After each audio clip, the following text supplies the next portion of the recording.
Welcome back, everyone. So recently, first-year players, one of our organizations here at SU, announced that their spring musical will be Newsies.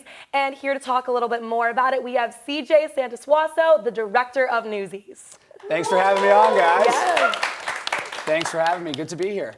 That's awesome. So first, CJ, can you talk a little bit about what exactly FYP is? So FYP is a theater group for non-theater majors for first year and transfer students. They can audition to be in the cast, crew, and pit. And then every year we put on a musical in the spring. And so we pick it in the fall, which we just did. And then we have auditions the first week of January when we get back to school. Yeah. So. And how excited are you to do Newsies? Oh, it's a dream. I saw Newsies when it was in previews in 2012. I was a sophomore in high school, and one of those, theater boys who's obsessed with Newsies, wanted to be a newsie. I would sing it, in my living room till my mom told me to be quiet, all that good stuff. And I never thought I'd be able to do this, to be able to direct a show like that. So to be able to say that I can direct and to know that the kids who are going to be in the show are on campus right now, and I don't even know them yet, that's really, really cool. So I'm very excited for it.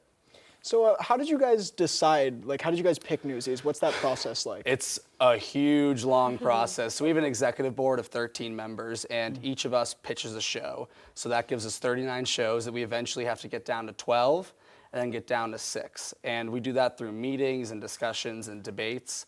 And then once we have a top 6 shows, we present that to the rest of our staff, which is about, I think, 110, 120 other students who are sophomores, juniors, and seniors on campus. And then we all vote, they all vote, and then we take their votes, and then we as an executive board discuss and then ultimately choose what we think will be the best show for the experience for the staff and the first year and transfer students will be getting. Okay, so it's sort of like America's Got Talent, but for musicals.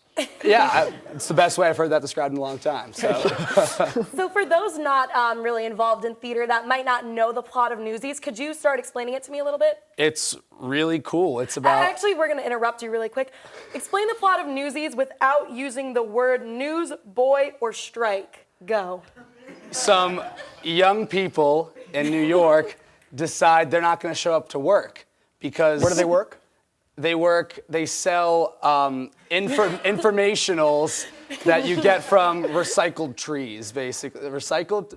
Don't check that. Okay. But, and they don't show up for work because Joseph Pulitzer, who owns this company that, informs the public, decides he's going to raise the price of the object that comes from trees that can be harmful.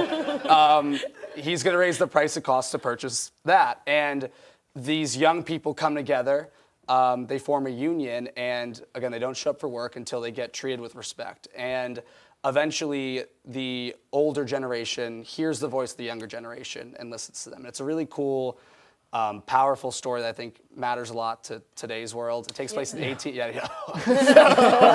you see the papers? It takes place in 1899, which is a cool era. And that's like the gist of Newsies. One of the coolest eras. Top 4. Yeah. Top 4. So one of the words that we banned you from saying was boys, but I know that FYP is thinking of doing something a little different with Newsies, so can you explain that? Yeah, well, so when they made the movie of Newsies, they kind of were historically inaccurate. They only talked about newsboys, and then they kind of pushed all the female Newsies aside because, historically speaking, girls were Newsies as well, and then Disney chose to exclude them for whatever reason. Disney. Excluding women, what?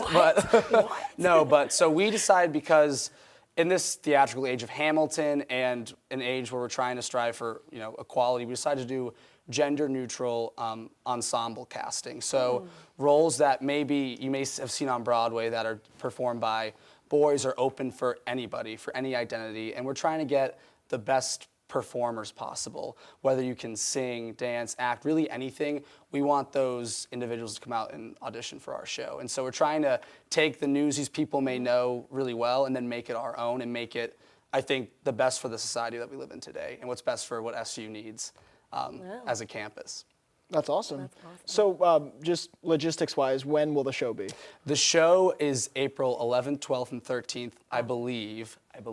And it's in Goldstein Auditorium. That's a Thursday, Friday, and Saturday. And it'll be at 8 p.m. Okay, great. And as the director of the show, when will your mental breakdown be? Now?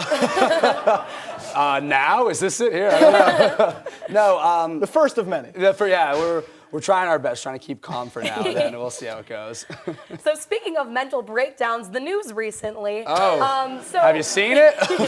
We know that you are a broadcast and digital journalism major. Yeah. So you're pretty informed in the news and then as well with the Newsies. They got to be keeping up to date with that. So we're going to play a little game with you Oh, here boy. today.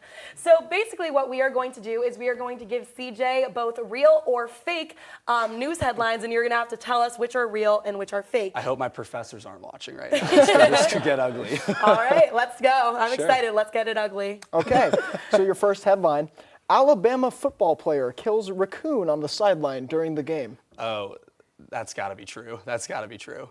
I'm sorry, it's fake. Oh no! People bad are gonna. start. The Alabama demographic is not gonna be happy with me right now. So I mean, you're gender bending Newsies, so they probably weren't going to be happy anyways.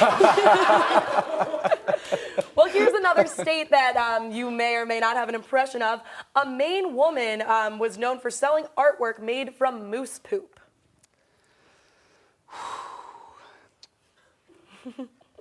it's so weird. It seems really weird, but like art can be anything, right? So I feel like no one has a market on the moose poop painting industry, and I bet this woman in Maine, it's probably not a huge lot to do.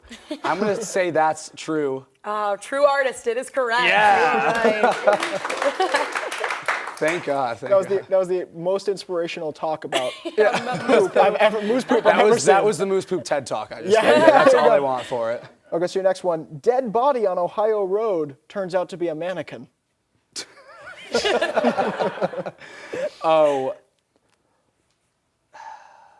Where in Ohio? Can I ask that question? Cleveland, that's probably not. That's probably a true story in Cleveland, I'm gonna guess. That's a true story. Yeah. I can't confirm it's in My friends from Cleveland. Ohio are like, how did he deduce that? Like, And we'll do our last one. Yeah, right here. last final question, all right. American Eagle has released a new line of jeans with a built-in jewel charger. that sounds like an Urban Outfitters thing to me. I feel like I'm gonna say that's false. It was urban. No, but you're right. It was Cool. false. Yeah. Well, Thank you so much for CJ. coming, Of CJ. course, yeah, we have an info session tomorrow from Yes. 7 to 8 in Hall of Languages, room 114. So anybody who's interested, please come out. We'd love to meet you guys. You guys can hear more about Newsies. So yeah, tomorrow, 7 to 8, HOL 114. But not if you're from Alabama. But not, if you're from no, anybody's welcome. Well, thank you so much, CJ, for coming on our Thanks show. for It's having been me, a guys. pleasure to have you. Really appreciate it. Applause for CJ.